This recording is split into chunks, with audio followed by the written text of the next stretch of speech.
Witajcie. Dziś mamy taki szczególny dzień.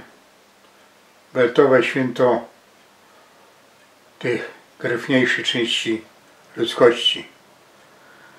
Także wszystkie paniczki, frelki, dziążki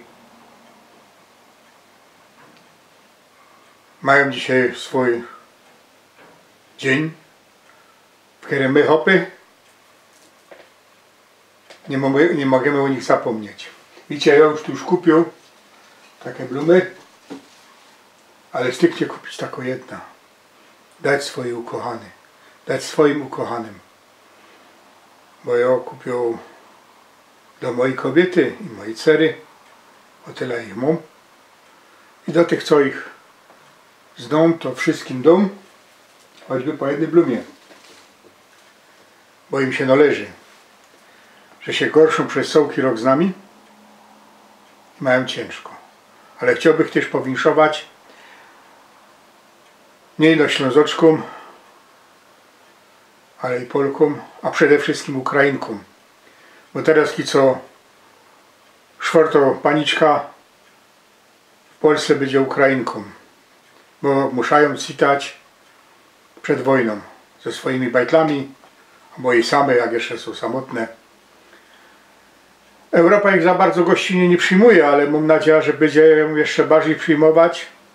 Tym bardziej, że Polska jest za mało, żeby mogła przyjąć wszystkie uciekinierki. Ale wiele damy rady, tyle przyjmiemy. No i życzymy im wszystkim sobie następne święto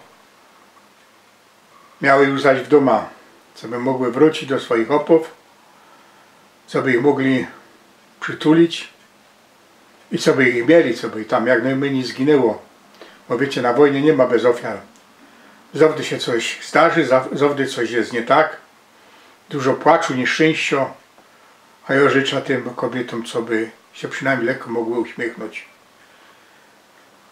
I pamiętamy o wszystkich kobietach. I tych bogatych, i tych biednych, i tych, co uciekają przed wojną, i tych, które pomagają tym, co uciekają.